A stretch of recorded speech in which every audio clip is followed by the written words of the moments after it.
Hello student, welcome to my YouTube channel. In part 1, discuss about the physical property of metal and non-metal. In this part, we will discuss about chemical property of metal and non-metal. So there are four types of chemical properties metal and non-metal are discussed. So first, reaction with oxygen. So you are familiar with the phenomena of rusting of iron. Now recall the reaction by which rust is formed. यानी कि हमें rusting of iron के बारे में मालूम है और rust कैसे फॉर्मेट होता है उसके बारे में हमें देखना है.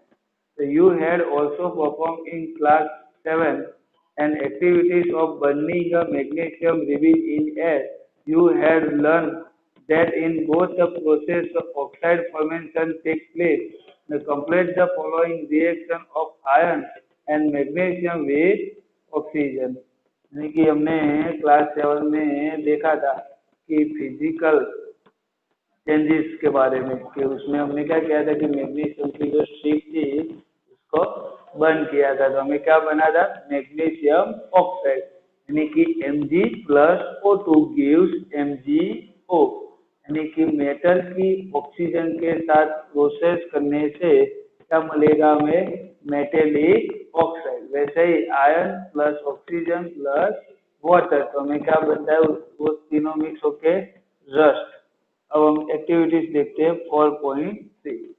Let us check the nature of rust formed as a result of reaction between iron, oxygen and water. Collect a spoonful of rust and dissolve in very little amount of water. यानी कि हम अब check करते हैं कि ये जो rust format हुआ वो कैसा है, एसिडिक है कि बेसिक है. You will find that the rust remain a suspend in water. Check the suspense well. Test the solution with red and blue litmus paper. What do you observe? Is the solution acidic or basic? क्या आपने देखा है? So now recall the activities of burning magnesium rebeam. The ash obtained on burning magnesium rebeam is dissolved in water and test for its acidic or basic nature. So is the solution acidic or basic? How do you ascertain it?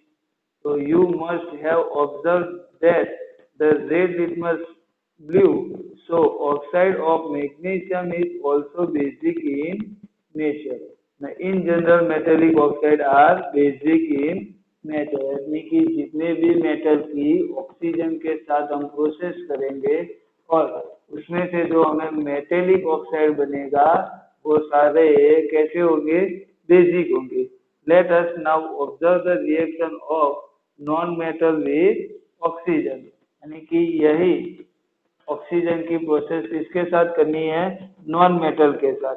तो क्या होगा, तो non metallic oxide बनेगा. और एक और चीज ऊपर देखो, ये when a copper vessel is exposed to moist air for long it acquiring a dull green coating. The green material is a mixture of copper hydroxide and copper carbonate. The following is the reaction.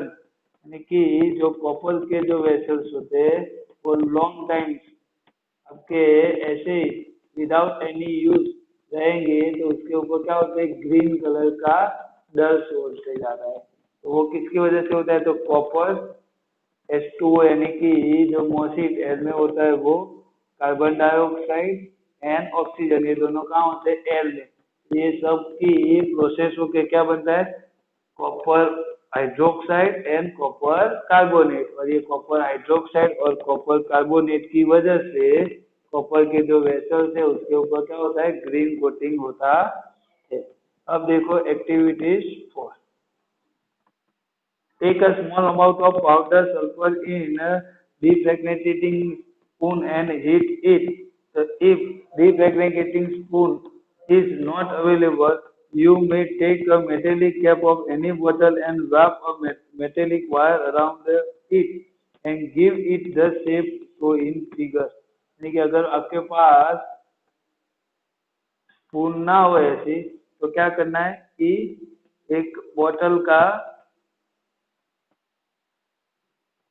लेनी है और उसका web and metallic wire, वो दोनों को, ये देखो ये जो फिगर में लिखा है ड्रिफ्टिंग स्पून वाला, ऐसा हमें उसको बनाना है।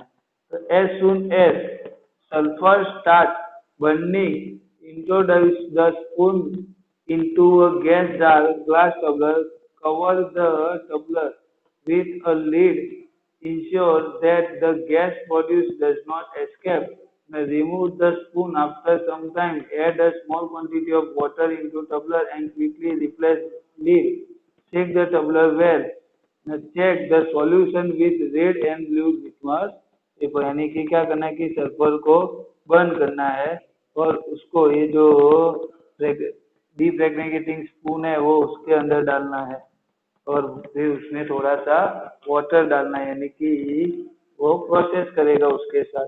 और उसके बाद जो प्रोसेस हो जाए उसके बाद देखो लास्ट में क्या करना है, testing solution with red litmus paper and blue litmus paper. तो क्या होगा तो हम देखते हैं कि ये टेबल 4.4 क्या है, name of the base calcium hydroxide, तो उसमें मेटल क्या है कैल्शियम। हम दूसरा बोले तो मैग्नीशियम ऑक्साइड, तो मैग्नीशियम। ऐसे name of the acid sulphuric acid, तो क्या है सल्फर। नाइट्रिक एसिड तो नाइट्रोजन, ये सारे नॉन मेटल है। ठीक, the name of the product formed in reaction of sulfur and oxygen is sulfur oxide gas. Now, when sulfur oxide dissolved in water, sulfurous acid is formed. The reaction can be given as follows। यानी कि देखो sulphur oxide SO2 plus water यानी कि H2O, वो दोनों के बीच में process होके क्या बना sulphurous acid H2SO3। The sulfurous acid turn blue litmus paper red। Generally oxide of non metal are acidic in nature, यानी कि जो ये ऑक्साइड है नॉन मेटल के वो कैसे है एसिडिक है, और ऑक्साइड मेटल के हो गए तो वो बेसिक होते हैं और नेचर।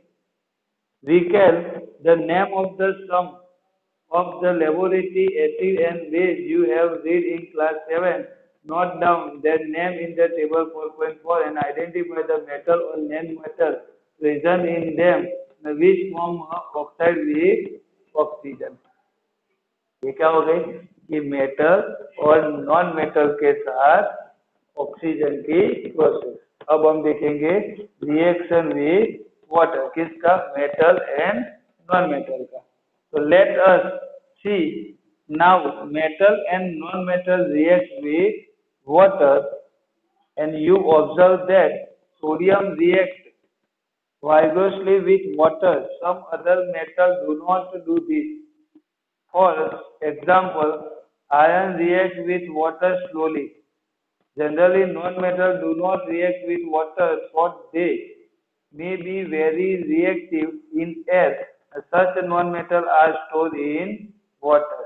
यानी कि क्या बोले कि सोडियम जो है वो वाटर के साथ सडनली क्या कर लेता है रिएक्शन दे देता है, बाकी दूसरे जो मेटल होते हैं वो ऐसे वाटर के साथ इतना फास्ट रिएक्शन देते नहीं है। जैसे कि आयरन है तो आयरन के ऊपर रस्ट होता है, वो किसकी वजह से होता है मोलिक्यूल की वजह से, यानी कि वाटर की वजह से। ठीक है, लेकिन ऐसा तो होता नहीं कि आज हमने आयरन यूज किया तो वो रस्टिंग हो जाएगा, उसका नहीं होता है। 1 ईयर 2 ईयर 3 ईयर उसके बाद रस्टिंग होता है। ठीक है, लेकिन सोडियम तो तुरंत उसके साथ प्रोसेस होता है। और दूसरा क्या बोले कि non metal do not react with water, लेकिन नॉन मेटल है वो वाटर के साथ रिएक्ट होते नहीं है। ठीक है, इसीलिए कुछ ऐसे नॉन मेटल है जिसको वाटर के अंदर स्टोर किया जाता है। जैसे कि देखो for example phosphorus is very reactive non-metal, it catch fire is exposed to air। वो फॉस्फोरस को आप एयर में ऐसे रखोगे तो वो ऑटोमेटिकली बर्न होना स्टार्ट हो जाएगा। इसी वजह से टू प्रिवेंट, यानी कि उसको कहाँ रखते the contact of phosphorus with atmospheric oxygen, it is store in water. इसकी वजह से उसको किसमें रखते हैं, वाटर में फॉस्फोरस को, और सोडियम में रखते हैं सोडियम को केरोसिन में, क्योंकि सोडियम वाटर के साथ फास्ट रिएक्शन देता है।